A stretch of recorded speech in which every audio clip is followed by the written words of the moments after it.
tempo de maratonar toda a franquia Missão Impossível antes do lançamento de Acerto Final, o 8º filme da série? Calma que eu fiz isso por você e nesse vídeo eu vou te ajudar a relembrar todas as maluquices que o Tom Cruise fez no decorrer da franquia.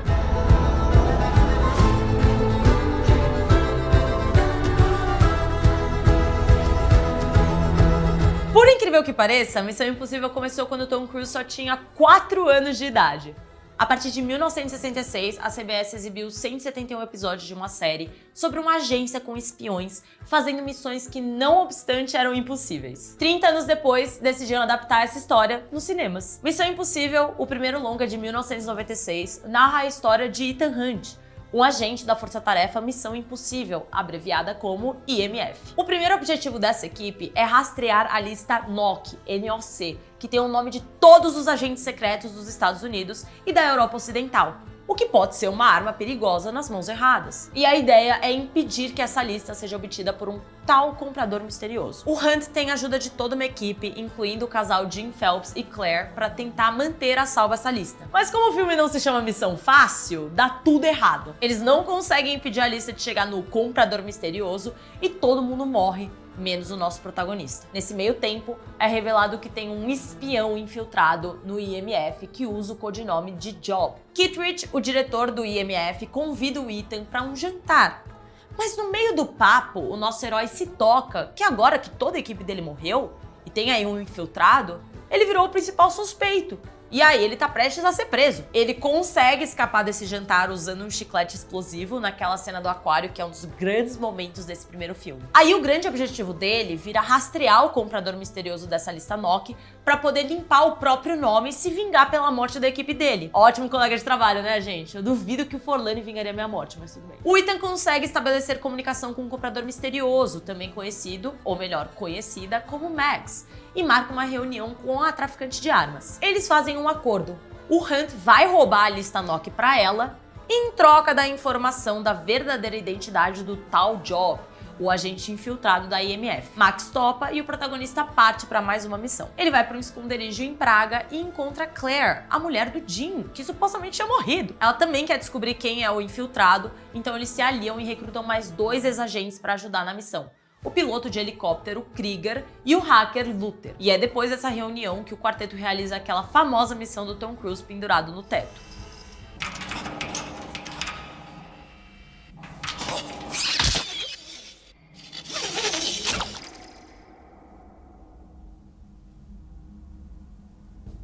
A missão dá certo e o bonde voa para Londres. E nesse meio tempo, o Ethan encontra uma Bíblia e faz a associação de que o codinome Job seria inspirado pelo profeta Jó. Reviravolta de enredo? Ao abrir a Bíblia, ele percebe que ela pertencia a um hotel frequentado pelo falecido ex-colega de equipe e, por um acaso, o marido da Claire, a única sobrevivente, que era o Jim. Eu disse falecido, né? Falecido marido? Pero no mucho. Mais um que a gente tinha achado que tinha morrido, mas não morreu não. Durante o filme, o Jim, assim como a Claire, que aparentemente volta dos mortos, ele tá lá, volta pra trocar uma ideia com o protagonista e revela que o infiltrado, na verdade, é o Kittredge. Mas o Ethan, ele não é bobo nem nada e fica desconfiado. Por conta dessa desconfiança, ele quer descobrir a verdade e bola um plano de colocar todos os personagens que estavam aí, inclusive reviveram da morte, no mesmo trem, ao mesmo tempo, que aí ele já pode resolver tudo de uma vez. O Ethan veste uma máscara hiper realista pra fingir que é o Jim e descobre que não só ele é o vilão, o Jim, mas também que a Claire estava envolvida esse tempo inteiro com ele no esquema da trambicagem. O plano dos vilões era roubar o dinheiro da Max e jogar a culpa no protagonista. Aí começa toda aquela bagunça de clímax, todo mundo descobre que o Jim é o traidor, ele pega o dinheiro, atira na Claire, rola uma perseguição em cima do trem, o vilão tenta escapar no helicóptero pilotado pelo Krieger, mas o Ethan impede a fuga com o seu trident explosivo. E esse é o fim do primeiro longa. Mas guarda aí o nome do Kittredge, porque o diretor ele vai voltar lá na frente. Então, 30 anos depois, basicamente, lá no 7º filme, o Kittredge vai retornar. Em Missão Impossível 2, o Ethan tá de férias, relaxando, escalando montanha, sem equipamento de segurança, tá vivendo lá the best life, quando Anthony Hopkins manda uma mensagem falando sobre uma nova ameaça. O Dr. Nekorovich, um cientista bonzinho, estava trabalhando para uma companhia farmacêutica que não é nada boazinha e desenvolveu um vírus chamado Quimera, só para eles lucrarem com a cura. O Nekorvich leva amostras do vírus e da cura pro IMF, mas o Tom Cruise mata o doutor e rouba o vírus. Pelo menos é esse que parece de primeira, mas logo em seguida a gente descobre que esse na verdade era o agente Sean Ambrose, usando uma daquelas máscaras hiper realistas que a gente tá acostumado. O Ethan ele decide ir atrás da ex-namorada do Ambrose, a ladra Naya. Eles acabam se apaixonando porque os dois são extremamente gostosos e assim funciona em filme de espionagem. A Naya topa fingir que vai voltar com o Ambrose pra conseguir informações sobre os planos dele. Entender por que ele matou o médico bonzinho. Com a ajuda do Luther e de um novo piloto de helicóptero, o Billy Bard, ele invade a sede da farmacêutica e destrói quase todas as amostras do vírus. A única que sobra cai nas mãos do Ambrose, que a Naya rouba, e o único jeito que ela consegue pensar de sumir com a doença é aplicando nela mesma. Agora ela só tem mais 20 horas de vida, a não ser que o Ethan recupere a cura. O protagonista invade uma área de segurança máxima da farmacêutica, explode um monte de figurante e foge com a cura. Em paralelo, a Naya tá começando a ficar doentinha e o Ambrose larga ela em Sydney. O plano é ela contaminar vários australianos, a empresa vender a cura e ele, que agora é acionista majoritário da farmacêutica, ganhar muito dinheiro. A Naya decide ir para um lugar isolado e se matar, para ela não poder infectar ninguém. O Ethan chega lá com a cura a tempo, salva ela e ainda derrota o Ambrose. O MF limpa a ficha criminal da Naya e o casal vive um momento apaixonado em Sydney. Tudo isso pra Naya nunca mais aparecer na franquia porque a Thandie Newton não foi convidada pro terceiro filme. Inclusive ela deu umas entrevistas falando que o Tom Cruise assustava ela. Deve ter sido tranquilo trabalhar com ele. Em Missão Impossível 3, o Hunt se aposentou do campo e agora ele só treina novos agentes, incluindo Lindsay Ferris. Ele é noivo da enfermeira Julia Mead, que não faz ideia que ele é um espião. Durante a festa de noivado dele, ele recebe uma ligação avisando que a Lindsay, ela sumiu enquanto estava investigando um traficante de armas, chamado Owen Davian. Ethan junta um time com o Luther e os recém-apresentados agentes Declan e Zane. Eles vão até Berlim, onde rola tiroteio, troca de soco, explosão de granada, tudo que um filme de ação tem direito, mas eles conseguem salvar a Lindsay. O único problema é que tem uma bomba implantada dentro dela, bem no estilo Esquadrão Suicida. Eles chegam no plano de dar um choque nela para desativar a bomba, mas antes de botar em prática, o dispositivo explode e ela morre. Pelo menos o time conseguiu roubar um notebook do Davian e vão atrás do TI para ver se dá para recuperar as informações do traficante. Com a ajuda do Benji, interpretado pelo queridíssimo Simon Pegg, eles descobrem que o vilão tá indo pro Vaticano vender uma arma chamada Pé de Coelho, super misteriosa. Na verdade, eles nunca explicam direito o que é o Pé de Coelho, uma vez que esse é um filme do J.J. Abrams e uma grande assinatura dele é não explicar absolutamente nada. O pessoal viaja pras quebradas do Papa, mas antes o Ethan faz uma paradinha no hospital que a Julia trabalha pra se casar com ela ali numa sala de hospital mesmo, super romântico. O plano deles, da galera, mais uma vez envolve aquelas máscaras hiper realistas e aí rola toda uma cena que já vale o filme, com o Philip Seymour Hoffman interpretando Tom Cruise e interpretando o Philip Seymour Hoffman. A equipe consegue capturar o Davian, forjam a morte do vilão e levam ele de volta para os Estados Unidos. O Ethan literalmente tortura o cara, mas ele não revela nenhuma informação sobre o Pé de Coelho. Muito pelo contrário, é o antagonista que sai do interrogatório descobrindo o nome do protagonista. O grupo sofre uma emboscada e o Davian é resgatado. E como agora ele sabe quem é o Ethan, ele também consegue chegar até Julia, a mulher dele, e rapta ela. O Davian liga pro Ethan e dá a ele 48 horas pra ele recuperar o Pé de Coelho em troca da vida da Julia, e ele topa. Mas antes dele poder cometer uma missão que, por acaso, é impossível, o IMF pega ele e ele toma um esporro do RH por deixar o Davian escapar. Mas o Musgrave, que é o novo chefe do Ethan, no lugar do Anthony Hopkins, sussurra no ouvidinho dele que o Pé de Coelho tá em Xangai. O protagonista escapa e viaja junto com toda a sua equipe para a China, onde Tom Cruise vira o Homem-Aranha e pula de um prédio para outro para conseguir roubar a arma. Quando ele entrega o Pé de Coelho pro Davian, o vilão implanta um microexplosivo na cabeça do Ethan. Pois bem, o protagonista escapa e alcança a Julia, mas o cara ativa o detonador na cabeça dele. Ele não morre de cara, ele ainda tem alguns minutos e ainda dá tempo dele trocar soco com o Davian e levar o vilão a óbito. Pra ter a cota de pelo menos ter uma traição por filme, o Musgrave se revela comparsa do traficante de armas e tenta matar o Ethan. Felizmente a Julia, que até então era só uma enfermeira sem nenhum treinamento militar, do nada vira o John Wick e mete bala nele nos capangas. O Ethan meio que conseguiu desativar a bomba que tava na cabeça dele com uma gambiarra na elétrica e meio que dá tudo certo. Inclusive, ele acaba explicando toda a verdade do emprego dele pra Julia. Aí eles vivem felizes pra sempre.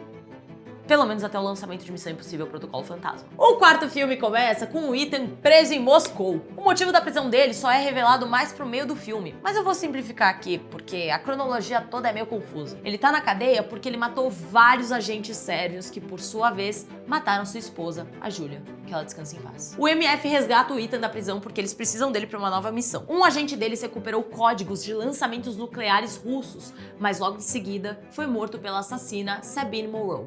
O objetivo do Ethan e da sua equipe é roubar de volta esses códigos que foram roubados deles, pela Monroe. A única pista é que o comprador dela se chama Cobalt.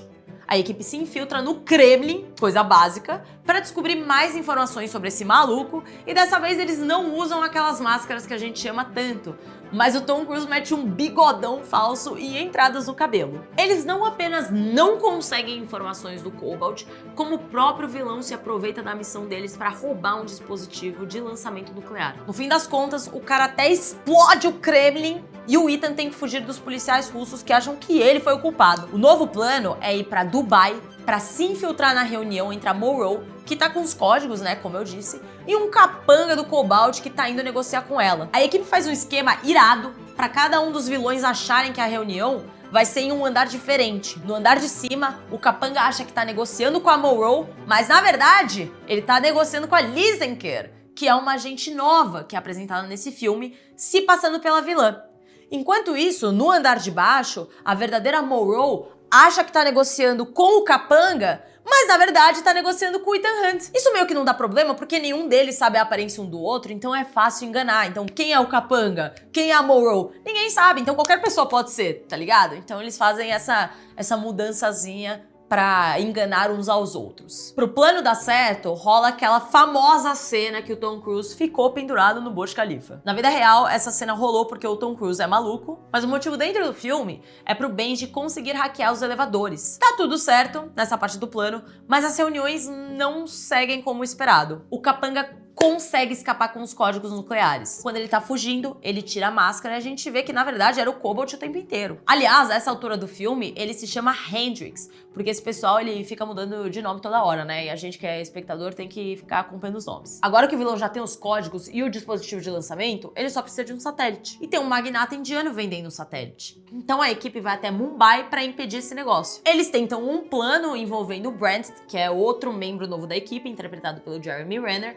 Ele vai invadir a sala de computadores usando uma roupa magnética pra ele ficar flutuando acima do chão. Parece ridículo falando em voz alta e assistindo é meio ridículo também, mas é da hora, é bacana. O plano dá errado mais uma vez, porque nesse filme todas as missões são de fato impossíveis, mas como eles foram incapazes de impedir o vilão, o Hendrix ele consegue fazer um submarino russo disparar um míssil em São Francisco. Aí começa a corrida contra o tempo pro Ethan parar um míssil. Ele só precisa da maleta que tá com o Hendrix. Depois de muita ação e do Tom Cruise se jogar de vários andares dentro de um carro, eles conseguem. Depois que tá tudo resolvido, o Ethan revela que a Julia, ela tava viva o tempo todo e a suposta morte dela foi só um plano pra ela conseguir uma nova identidade e poder viver livre dos inimigos do esposo. Ela sai do relacionamento com o Tom Cruise pronta pra viver uma vida feliz e mais segura, assim como Nicole Kidman. Nos últimos minutos do filme, o protagonista recebe um áudio sobre um tal de sindicato e fica aí o gancho pra Missão Impossível, Nação Secreta. Esse novo capítulo de Missão Impossível já começa no talo,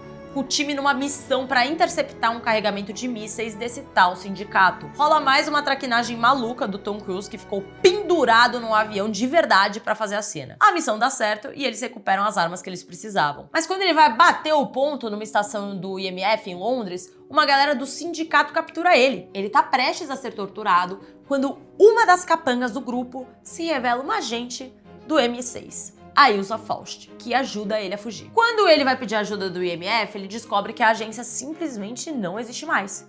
Isso porque Hanley, que é um chefão da CIA, convenceu o governo a acabar com a força-tarefa, que na verdade é até justo porque em todo filme algum agente do IMF vira vilão, tenta acabar com o mundo ou destrói alguma coisa, tipo creme. Aí passam 6 meses. Agora o Benji tem um trabalho super burocrático na CIA e um belo dia ganha ingressos para assistir ópera em Viena. Chegando lá, ele descobre que infelizmente não vai poder curtir o teatro e a viagem foi a trabalho. Quem mandou os ingressos foi o Ethan e eles têm a missão de encontrar Lane, o chefe do sindicato, que vai estar no teatro coordenando o assassinato de um chanceler. O Ethan sabe de tudo isso porque ele passou 6 meses de desemprego obcecado pela sua luta contra o sindicalismo. Pois bem, eles não conseguem salvar o chanceler, mas eles conseguem contato com a Ilsa, lembra a mulher lá do começo? Eles meio que combinam de se reencontrar em Marrocos. Ela revela que existe um disco com o nome dos agentes do sindicato e começa a missão para roubar essa lista. O Ethan tem que invadir um cofre submerso e quase se afoga, mas a Ilsa salva ele mais uma vez. O trio consegue completar a missão, mas a Ilsa trai eles e sai vazada com a lista. Só o primeiro-ministro da Inglaterra consegue acessar o disco. Então o Lane captura o Benji e ameaça matar o querido caso Ethan e companhia não raptem o ministro. Eles conseguem realizar o plano usando uma máscara, lógico. É revelado que o sindicato foi criado pelo Serviço de Inteligência Inglês, mas o Lane roubou o controle do grupo. O Ethan decora todas as informações da lista, que no fim das contas não são sobre os agentes, e sim sobre várias contas bancárias, que somadas têm mais de 2,5 bilhões de euros. O Lane coloca uma bomba no Benji, mas acaba não explodindo, porque como o Ethan destruiu o disco, as informações só existem lá na mente de titânio dele e vão se perder para sempre, caso ele seja pego na explosão. O Hanley, lembra aquele cara lá que fez com que o IMF acabasse? Presencia essa missão e convence o governo a restaurar a agência, porque no final das contas eles também conseguem resolver várias buchas. 2 anos depois, a galera que sobrou do sindicato se organizam com um grupo chamado os Apóstolos. Eles são contratados por um brother conhecido como John Lark e roubam 3 núcleos de plutônio para fazerem bombas nucleares na base da bricolagem. Bem na vibe, faça você mesmo. Como o Ethan estava presente e não conseguiu impedir esse roubo, a CIA envia o melhor agente deles para acompanhar o caso. Entre em cena, Henry Cavill de bigode. Os dois se infiltram em uma reunião dos apóstolos e matam um homem que supostamente era o líder do grupo. Ethan se infiltra no encontro que os vilões teriam com uma intermediária chamada Viúva Branca, que não tem nenhuma relação com a Viúva Negra, tá? Ela diz que em troca do plutônio, eles têm que interceptar o comboio que tá levando o Lane, o vilão do filme anterior, lembra? E soltar o cara. O Hunt captura o Lane, mas os apóstolos matam o chefe da CIA e conseguem falsificar provas para todo mundo pensar que é o protagonista que comanda o grupo. Mas ele descobre que, na verdade, o vilãozão é o Henry Cavill. Os heróis conseguem rastrear o Lane e o bigode do Cavill até um acampamento médico, que por acaso é onde trabalha a Julia, ex-esposa lá do terceiro filme. Aí começa uma sequência de ação absurda com o Ethan tentando impedir as bombas de detonarem e depois vira uma perseguição de helicópteros. Não tem palavras suficientes que resumam o que rola nessa cena. É um dos pontos altos de toda a franquia. Mas em resumo, a missão dá certo e não rola nenhuma explosão atômica. O Henry Cavill morre, o Lane é capturado de novo e a verdade vem à tona. Então o Ethan deixa de ser procurado. A Julia tem um momento perdoando o protagonista e a gente finalmente tem um desfecho de fato para esse casal. Agora, meu povo, nós chegamos à reta final do nosso vídeo. O último filme lançado nos cinemas e um dos mais bem avaliados pela crítica, Missão Impossível: Acerto de Contas. O submarino russo Sevastopol está testando suas capacidades furtivas quando detecta outro submarino lançando torpedos contra ele. O capitão dá ordem de retaliação, mas outro submarino desaparece repentinamente dos instrumentos de detecção do Sevastopol junto com seus torpedos. Só que assim, lembra que o torpedo do Sevastopol tinha sido soltado? Pois bem, esse torpedo se volta contra ele, matando a tripulação. O agente da IMF, Ethan Hunt, recebe então sua próxima missão: viajar ao deserto da Arábia para se encontrar com Issa Faust, nossa querida Ilsa, que tem uma recompensa de 50 milhões de dólares por sua cabeça e metade de uma chave misteriosa. Ethan luta contra os caçadores de recompensas e diz a Ilsa para se manter discreta. De volta aos Estados Unidos, o Ethan se infiltra em uma reunião da comunidade, incluindo o diretor da CIA, Kittredge, e o diretor da Inteligência Nacional, Dan Lieger, que estão discutindo uma inteligência artificial chamada Entidade, que foi originalmente projetada para se infiltrar e sabotar qualquer sistema digital antes de apagar todos os seus rastros. Mas acabou escapando para a internet. Ganhando consciência, a entidade se infiltrou em todos os sistemas de defesa e militares, bem como nas redes de inteligência, mas sem sabotar nada. Com essa situação, grandes potências estão agora na corrida para obter o controle da tal entidade, cujo código-fonte acredita-se estar nessa chave misteriosa que eu citei agora há pouco. Lembra que a Ilsa tem metade. Acreditando que a entidade se tornou poderosa demais para ser controlada pela humanidade, o Ethan parte em busca de destruí-la. Ele se junta aos seus companheiros de equipe, nossos queridos Luther e Benji, no aeroporto internacional de Abu Dhabi para encontrar o detentor da segunda metade da chave. Ethan consegue escapar dos agentes da comunidade, liderados por Jasper Briggs, bem como de um terceiro misterioso, mas a segunda metade da chave é roubada por Grace, uma ladra de alto perfil. O Benji tropeça no que parece ser uma bomba nuclear, mas consegue desarmá-la após responder uma série de enigmas e perguntas da própria entidade. No entanto, não tem núcleo para detoná-la. Perturbado pela inteligência da entidade, bem como por um fantasma do seu passado chamado Gabriel, Ethan dissolve sua equipe antes de ir atrás de Grace sozinho. Seguindo Grace até Roma, o Ethan consegue localizá-la antes que Briggs e Gabriel se aproximem. Após uma longa perseguição pela cidade, na qual Ethan e Grace são algemados, Grace consegue escapar antes que o Ethan se reencontre com Luther, Benji e Ilsa. Os três concordam que essa missão é mais importante do que as suas vidas. Com o apoio de Benji e Luther, Ethan e Ilsa se infiltram em uma festa organizada por Alana Mitsopoulos, em Veneza, para encontrar o comprador e descobrir o que essa chave completa destranca. Assim que o Ethan encontra Grace na festa, eles são mantidos sob a guarda de Alana e Ethan descobre que Alana se aliou a Gabriel, que parece desesperado para entregar a chave à entidade. Gabriel também dá a Ethan uma escolha: salvar Grace ou salvar Ilsa, já que uma delas morrerá nessa noite. O cara do nada soltou a braba da mãe de Ná. Ethan luta para escapar, eventualmente subjugando Paris, a capanga de Gabriel, antes de poupá-la. Depois de uma cena de perseguição envolvendo o Ethan sendo enganado pela entidade, que fingiu ser o Benji, super inteligente essa entidade, a Ilsa se sacrifica e acaba concluindo que o Gabriel informou minutos antes. Gabriel, mãe de Ná, realmente. Uma das meninas morreria, ou Ilsa ou Grace.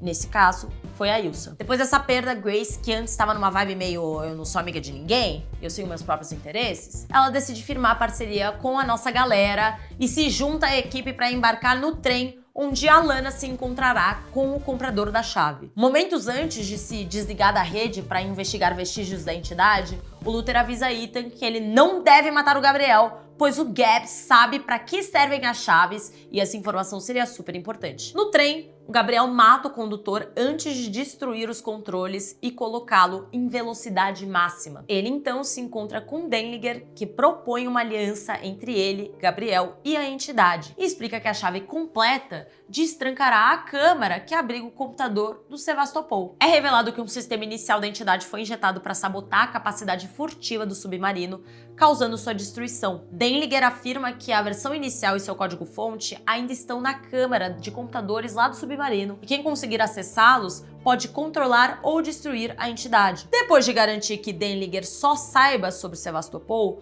o Gabriel o mata antes de ferir Paris, sabendo que ela o trairia por conta do Ethan, porque lá atrás o protagonista poupou a sua vida durante uma luta em Veneza. Enquanto isso, Grace se passa por Alana com as máscaras que a gente tanto ama. Grace se encontra com um comprador que se revela ser ninguém mais, ninguém menos que Kittredge. Ele entrega a chave completa. Tentada atrair Ethan por 100 milhões de dólares, ela pega a chave e foge. Ethan salta de paraquedas de um penhasco e entra no trem, salvando Grace, mas Gabriel rouba a chave. Ethan luta com Gabriel pela chave, eventualmente o subjugando, mas se lembra da sua promessa anterior a Luther de que não poderia matá-lo, pois ele conhece os segredos da chave e é a única pista para a fechadura. Quando Briggs e Degas intervêm, Gabriel escapa com a chave aparentemente em sua posse, no caos que se segue, antes de iniciar uma contagem regressiva para detonar uma ponte que está logo à frente. Ethan convence Briggs a salvar os passageiros, enquanto Ethan e Grace desprendem a locomotiva antes de serem resgatados por Paris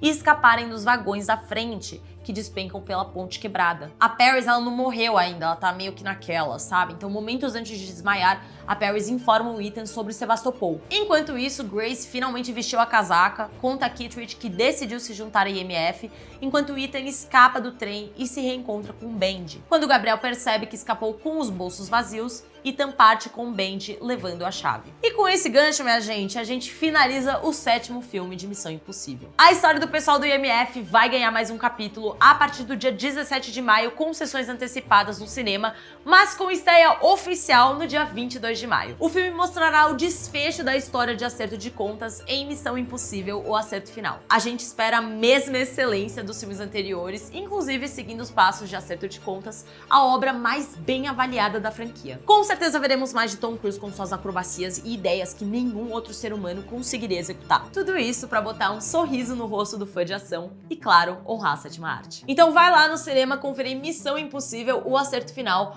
porque se o novo longa mantiver a qualidade da franquia, você vai querer ver na maior tela possível.